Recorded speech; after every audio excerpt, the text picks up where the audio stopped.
Hello boys and girls, welcome back to Marty's Funko collection and yet again another special edition video. The reason I'm doing this one is I wanted to showcase a set of 6 Funkos that I just received all the way from Malaysia. And the reason I wanted to unbox this is because it's a very, I wouldn't say close to my heart, but it's Chinese folklore and Chinese fable that I've had quite a bit of interest in over the years, and I thought this would be an epic reveal and a little bit of storytelling for you guys, just to give you some sort of background info as to what the set is about and what it actually means and the reason why I got it. But other than that, let's roll the intro video and I'll see you shortly.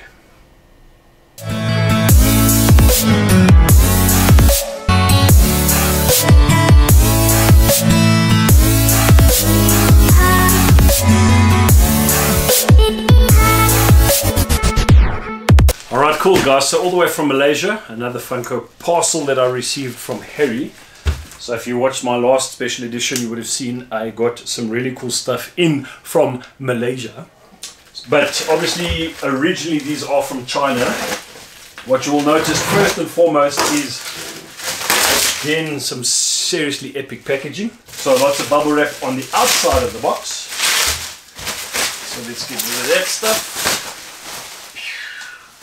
Right, so what do we have here? We've got another big box. It's extremely heavy. There are only 6 Funkos in here inside protectors, so I'm assuming that it's double boxed. Lots and lots and lots of box tape. So we're just going to get through all of that stuff first. Right, a little protective anti-cut guard, and I can see it's already got a few slashes, which means our customs have been in here already. And then what's quite lacquer, looking at the bubble wrap here, it doesn't look like customs got any further than that, which is lacquer. So yeah, that's very cool. And then of course a box in a box. So I was correct in the double box. Okay, so lots more bubble wrap. I'm not wasting my time peeling it nicely. We got to open this all up.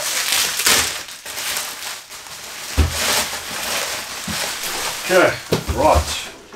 Now I would assume inside this box would be the 6 Funkos that I was referring to, and hopefully, yep, and there they are, ladies and gents. So first of all, we're going to start with this one, and ladies and gentlemen, for the first time on the African continent, I am almost 100% certain of that this is the first in Africa. Boom. 1 times Journey to the West. Asia exclusive, and as you guys can see over here, this is a Go Happy, which is a Chinese Funko dealer exclusive. So it's got the Chinese writing as well as the name Pigsy. And there's Pigsy on her own. What I love about these is they are absolutely individual pops. You don't have to worry about collecting the whole set, so you can collect these individually. And I know a lot of the Chinese folklore have certain loves for specific characters. It is a little bit ghosted because it still has got the plastic protectors on. I'll leave those for now. Second one we have in the series is none other than the White Dragon Horse. I'm not too sure if any of you guys out there know anything about Journey to the West. So what I'm going to do is, after this reveal, I'm going to do a sit down and I'm going to unbox each one of these and show you in detail, because each character is has a specific story or reference to, you know, certain things. So I'm going to go into the detail of that a little bit later. So that's the White Dragon Horse. Very, very cool. Cool. So the next one that we've got in the set of 6 is good old Tripitaka. So Tripitaka, another one of the characters in the story, or even in the movies. If you haven't watched the movies yet, they are subtitled. But I'm going to go into a bit more detail just now with the movies. So that's another cool little one there. And I just keep the tripod again. Right, so with every single one of these, I'm just going to, where's number 1? Okay, these are not actually in the right order. So I'm going to start with this guy. Alright, so Monkey King himself.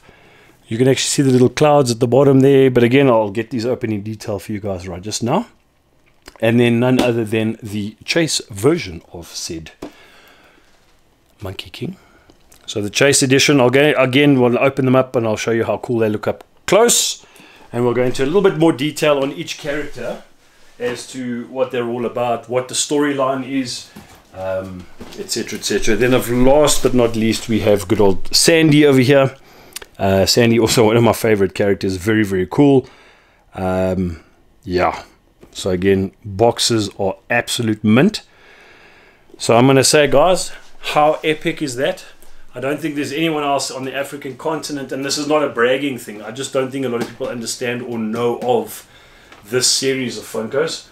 So with that being said, I'm going to do a little sit-down video now and tell you a bit more about these bad boys. Stay tuned.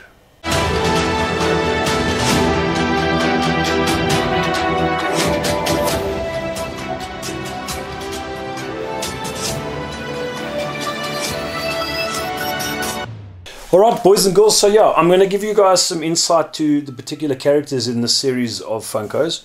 I'm not going to bore you with intricate details on what the Journey to the West is entirely about. But if I could try and sort of give a small synopsis, Journey to the West is actually...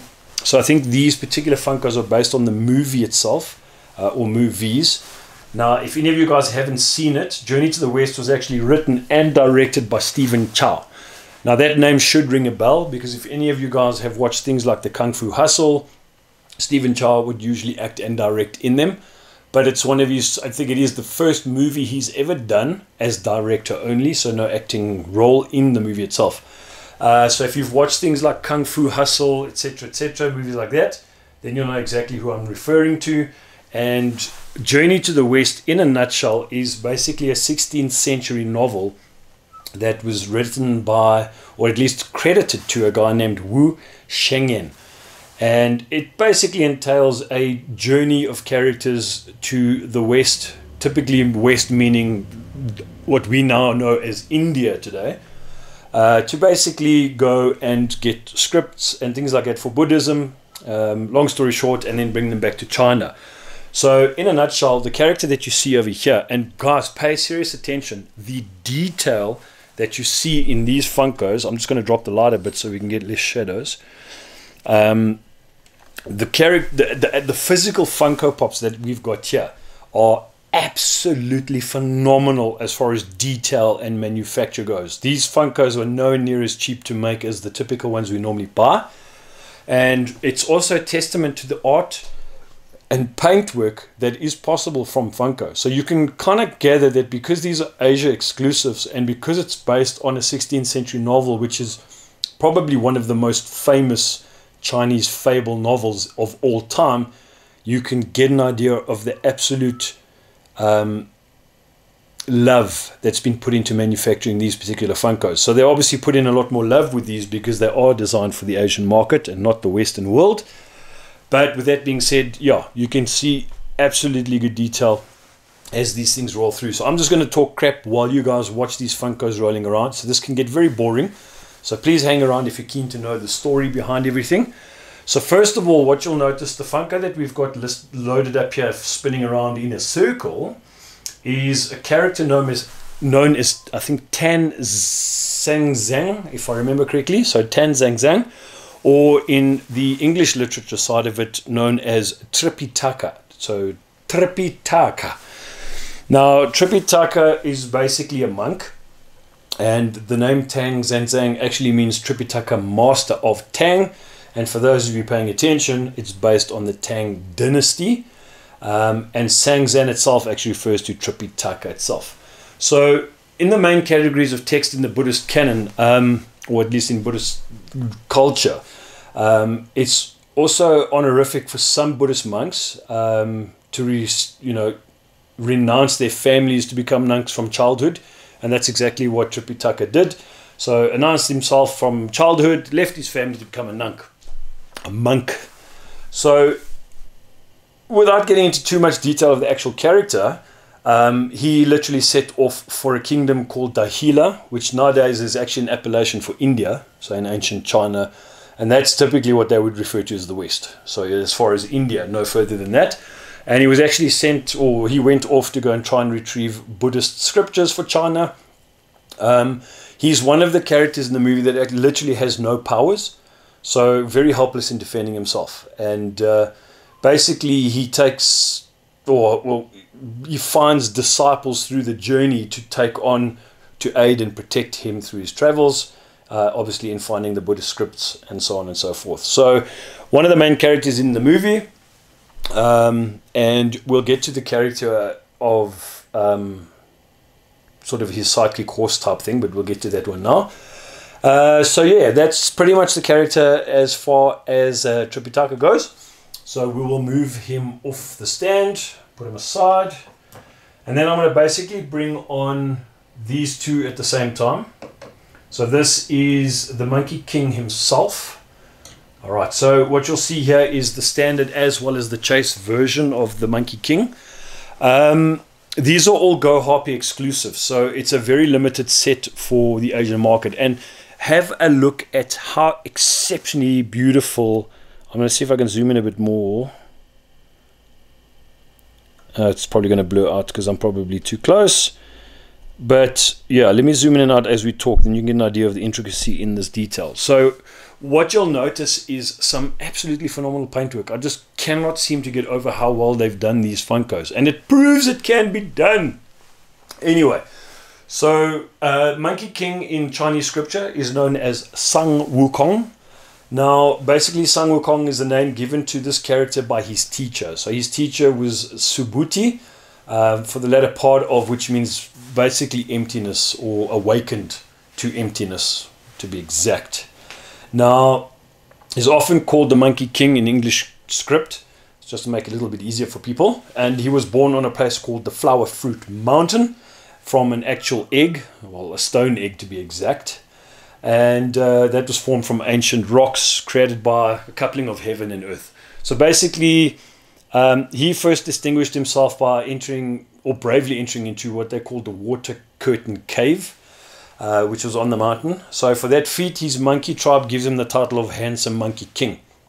Now, after seeing one of his fellow monkeys growing up dire from old age, he basically decided to travel the world to seek the Tao.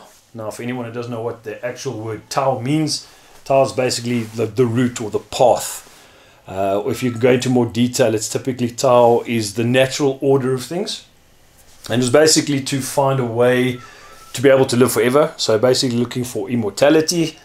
And then of course he eventually finds a guy called the Grand Master of Bodhi. It's not one of the characters in this Funko set, who basically taught him the 72 heavenly methods of transformation. So if you ever watch the movies, you'll understand what the transformation means. They're basically superpowers and things like that. And his speciality was something called a somersault cloud. So that basically allowed him to travel at ridiculous speeds. If I'm not mistaken, something like 30,000 k's an hour, something ridiculous like that, almost instantaneously. Now, he basically angered several gods, coming to the attention of what they called the Jade Emperor. Now, the Jade Emperor was basically, it gives him a minor position in heaven as basically the keeper of the horses. So we'll get to the horses thing now as well, as far as the character goes. So basically they can keep an eye on him. When Sun realizes that he was given a low position and not considered a full-fledged god, he basically becomes very angry, and upon returning to his mountain, he puts up a flag and declares himself the great sage, or equal to heaven, so to speak. And then, of course, the Jade Emperor dispatches celestial soldiers, and then they basically arrest him, but they can't succeed because of his powers, and they have no choice but to appoint him to the guardian of the Heavenly Peach Garden. This kind of stuff will only make sense if you read the novels or if you actually watch the movie and so on. So basically, long story short, he basically gets sealed inside the mountain for, I can't remember how long, probably like 500 years or so. And he can't escape because they've put a powerful seal over the place. And then he was actually later released by Tang Zhang, or as we know as Tripitaka. So this character over here basically comes and releases him 500 odd years later. And then he's basically set free. And then basically becomes one of the disciples. So he becomes one of the disciples to Tripitaka, and basically goes on this whole journey. So of course, absolutely phenomenal Funkos, really good detail. You probably can't see much. I should have put this on macro function. But for that, we will just pop them aside. Now, these Funkos, folks, are flippin' heavy. So they really, really are made exceptionally well. Next one we have up is what they call Pigsy. And as you can see, Pigsy is a pretty good giveaway as to a piggy-faced person. So basically, Pigsy is Zubaji. And Zubaji literally means pig of the 8 prohibitions. So, of course, Piggy was actually once an immortal. Was basically the marshal of the heavenly canopy, commanding something like 100 or 200,000 naval soldiers in the Milky Way. And then obviously drank a lot during celebrations of the gods and basically attempted to harass the moon goddess. And then he was, of course, banished to the mortal world. So he was supposed to be reborn as a human, but ended up in the womb of a sow due to a banishment era. So in what they called the reincarnation of the wheel. Yeah, you've got to understand this by watching the movie or reading the books. But anyway, so turned him into a half-man, half-pig monster, if you want to call it that. So being very greedy and stuff, couldn't survive without eating ravenously. So obviously we have very greedy Piggy. And basically was commissioned by what they call the Guanyin to accompany Tripitaka to India and give the new name, or was given a new name, which was then known as Zhu Wuning. But we'll just stick with Pigsy for now. Obviously very greedy, very lusty for women, blah, blah, blah. Because he used to be a very handsome young man when he was smaller. But during the quest, obviously helps them to defeat robbers who try and abduct a maiden and blah, blah, blah. So yeah, this one actually has in his hand what they call the 9-tooth iron rake. So that's basically his weapon of choice. I don't even think I can remember what it was called in the Chinese script. I'll have to probably go into research. But yeah, the 9-tooth iron rake. He's also capable of 36 transformations. So that's pretty much half of Sun Wukong 72. But he can also travel on clouds, but not as fast as Sun, you know, things like that. He's very well noted for his fighting skills in water, which he used to combat and stuff like that. But yeah, that's pretty much the story behind Pigsy, I guess. Then we're going to move on to probably my favorite character from the whole thing. It's a character named Sandy, or Sha Wujing. So Sha Wujing would be this Oki over here. And you'll notice these are bobbleheads. And the weird thing is the boxes don't actually say bobblehead. I'm just going to pop that in front. So they're actually pop vinyl or vinyl figures. But these are all bobbleheads, which is pretty cool. Sha Wujing means sand awakened to purity. So we basically in the English text call him Sandy just for short. And he was actually a celestial curtain lifting general. So I won't go into too much detail there because I'm boring the crap out of you already. And he basically stood in attendance by the Imperial Chariot in the Hall of Miraculous Mist. Now, he was exiled to the mortal world as well. So, but he was actually made to look like a monster because he accidentally smashed the goblet. And I think the goblet smash belonged to some queen mother of the West, or whatever the case is, during a peach banquet. And you'll understand the peach banquet if you watch the movie. It's freaking hilarious. So he's now basically a hideous immortal and took up residence in a place called the Flowing Sands River. So essentially became sort of the guardian of the river. So if any of you guys know the story of the troll under the bridge, kind of the same type of thing. And he was basically put there to guard the water and so on and people crossing. His weapon is actually a phenomenal freaking tool. It's a wooden staff with wrapped in pearly threads. So as he'll spin around, you'll see. So his wooden staff has got like a concave axe and a convex axe, if you want to call it that. But when you see him spin around, he'll have the pearl beads around his neck. So yeah, a pretty cool weapon of choice. And yeah, so that I think he has 18 transformation methods, which is he's also very highly effective in water. So I think he's actually on water there, not clouds. So if I think about it correctly, back to the story, yeah, he was basically a water fighter in that sense. Yeah, so he was also known to be one of the most obedient, logical, polite, nice guy of the 3 disciples. So the 3 disciples, as I've shown you, were 1, 2, and 3 disciples. Let's see if I can fit them all on there. Spin this around. Okay, so basically there's your 3 disciples all in one. And then, of course, the chased version of Monkey King himself. So those are the three disciples. He's basically the one that holds the group together, the calm, the collected, etc., etc. Then finally, based on that, I mean, I'm not giving away too much detail here. I'm just trying to give you an insight as to the story itself.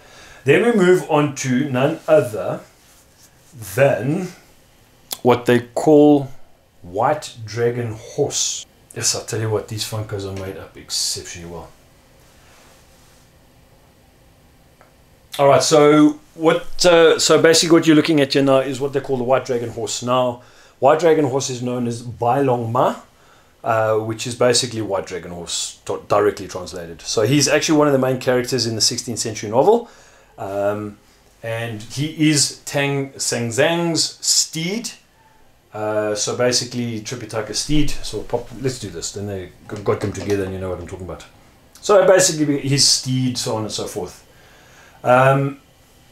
So basically he's actually a dragon prince, so to speak. He's the third son of the Dragon King of the West Sea. He once set fire and destroyed a pearl that was a gift from the Jade Emperor, blah, blah, blah. So he was basically going to be executed for committing this offense when a character called Guan Yin appeared and then pleaded for his life. So the Dragon Prince was spared from death and banished to the Yingyao stream in one of the mountains. Can't remember which one it is.